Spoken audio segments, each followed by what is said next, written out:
Selamat pagi anak-anak, salam sehat, salam semangat untuk kita semua. Hari ini kita berjumpa kembali dengan saya Suster Clara dalam pelajaran pendidikan agama Katolik dan budi pekerti. Anak-anak, sebelumnya kita sudah belajar pelajaran 7 yaitu tentang keluargaku.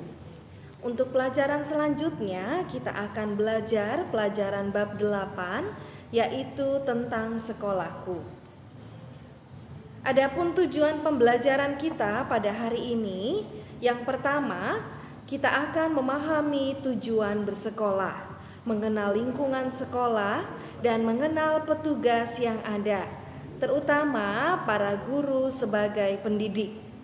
Yang kedua, mampu bertanggung jawab terhadap tugasnya sebagai seorang pelajar demi masa depan, serta bersyukur pada Tuhan, menyayangi teman, hormat pada guru, dan juga pada tenaga kependidikan lainnya.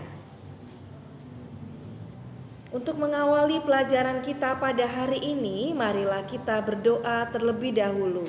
Anak-anak bisa membaca doanya dari rumah dalam slide yang sudah suster berikan. Marilah kita berdoa. Dalam nama Bapa dan Putera dan Roh Kudus. Amin. Terima kasih ya Tuhan, Engkau mengumpulkan kami di sekolah ini untuk belajar bersama teman-teman. Berkatilah kami agar dapat belajar dengan baik. Amin. Dalam nama Bapa dan Putera dan Roh Kudus. Amin. Selamat pagi anak-anak, tetap semangat di rumah, jaga kesehatan yang cukup, makan teratur dan juga istirahat yang cukup. Selanjutnya kita akan menyaksikan anak-anak bisa bernyanyi dari rumah dengan slide yang sudah suster siapkan. Mari kita menyaksikan.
Baik anak-anak, kita sudah mendengar tadi untuk menyemangati kita belajar pada hari ini. Sekolah merupakan salah satu tempat untuk bersosialisasi selain rumah dan lingkungan. Di sekolah, anak-anak akan bertemu dengan guru yang mendidik dan mengajar dalam berbagai bidang ilmu, kebiasaan yang baik, dan keterampilan yang berguna dalam kehidupan, serta bertemu dengan teman-teman yang baru di sekolah. Mari kita memperhatikan gambar yang sudah suster siapkan. Tenaga pendidik di sekolah. Yang pertama, mari kita lihat ada kepala sekolah dan wakil kepala sekolah. Siapa mereka? Mereka adalah kepala sekolah yang mempunyai tugas dan tanggung jawab dengan struktural yang lebih tinggi dari para guru dan karyawan yang mengatur keadaan di sekolah. Yang kedua, ada wali kelas. Wali kelas adalah guru yang mewakili anak-anak di dalam kelas. Misalnya ada wali kelas 1, wali kelas 2, wali kelas 3, 4, 5, dan 6. Lalu yang ketiga ada guru agama. Guru yang mengajar pelajaran agama. Lalu keempat, guru seni budaya. Guru yang mengajar keterampilan untuk belajar tentang seni budaya. Yang kelima, guru olahraga. Di sini guru olahraga mengajar pelajaran kelas 4, 5, dan 6. Kalau anak-anak kelas 1, 2, dan 3 yang mengajar olahraga tetap wali kelasnya.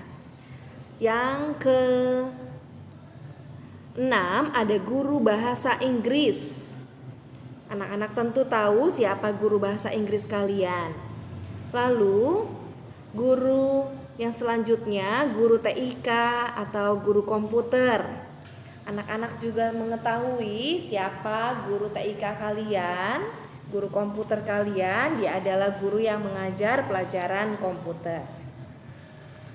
Selanjutnya kita akan melihat petugas di sekolah. Yang pertama ada bagian tata usaha.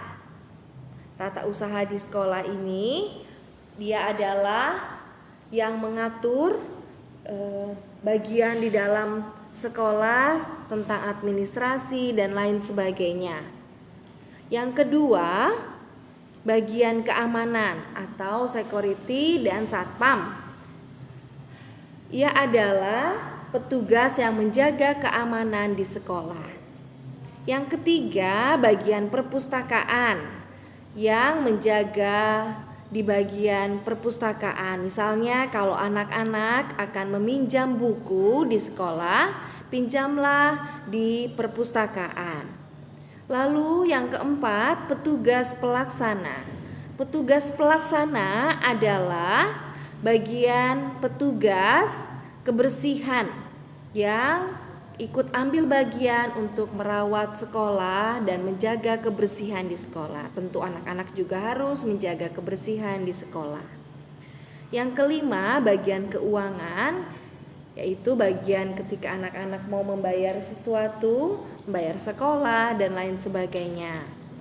Lalu yang keenam, UKS. Ada guru bagian UKS yang ikut ambil bagian bila anak-anak sedang sakit, lalu akan diobati. Ya, itu tadi kita sudah melihat ada sebelumnya tenaga pendidik di sekolah, petugas di sekolah. Selanjutnya kita akan mendengarkan kitab suci. Sebelumnya kita lihat dulu, kita dengarkan kembali bahwa kita merasa senang karena dapat bersekolah. Anak-anak di sekolah kita belajar bersama guru dan teman-teman, dapat bertemu dengan petugas kebersihan, penjaga sekolah, dan yang lainnya. Di sekolah kita dapat belajar membaca, menulis, berhitung, menggambar, bernyanyi, berolahraga, dan belajar yang lainnya. Mari kita mendengarkan kitab suci. Kita bisa baca dari rumah masing-masing dengan slide yang sudah suster berikan.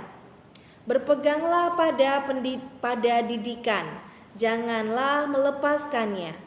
Peliharalah dia karena dialah hidupmu. Janganlah menempuh jalan orang fasik dan janganlah mengikuti jalan orang jahat. Kitab suci ini diambil dari Amsal 4 ayat 13 sampai dengan 14. Nasihat bijak di dalam kitab Amsal mengatakan, tadi berpeganglah pada didikan, jangan melepaskannya. Peliharalah dia karena dialah hidupmu. Jangan menempuh jalan orang fasik dan jangan mengikuti jalan orang jahat. Tuhan berbicara kepada kita bahwa setiap orang harus bersekolah. Bersekolah membuat kita menjadi pintar dan menjadi baik. Di sekolah kita dididik oleh guru dengan berbagai ilmu pengetahuan, kebiasaan yang baik, dan keterampilan bagi kehidupan kita nantinya. Banyak teman tidak mendapat kesempatan untuk bersekolah. Karena itu kita hendaklah bersyukur kepada Allah karena kita dapat bersekolah. Tadi ini sekolah tempat aku belajar untuk menjadi anak yang baik dan pintar. Tadi anak-anak juga sudah mendengar suster katakan, banyak teman di luar sana yang tidak mampu bersekolah. Kita harus bersyukur kepada Allah karena dapat bersekolah. Nah, kita mengetahui bahwa sekolah menjadi tempat kita untuk belajar mendapat ilmu. Dengan bersekolah, kita jadi semangat dalam belajar, berjumpa bersama para guru, teman-teman, dan penjaga sekolah lainnya. Di sekolah bukan hanya belajar untuk di sekolah, belajar di rumah juga itu penting dan perlu. Lalu kita akan lihat bagaimana cara kita bersyukur kepada Allah.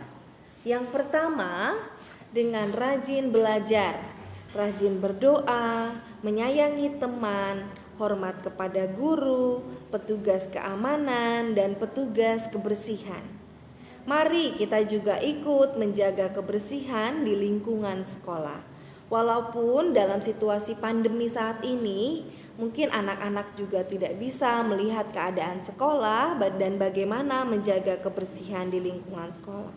Namun, tetap harus anak-anak lakukan, baik itu di rumah.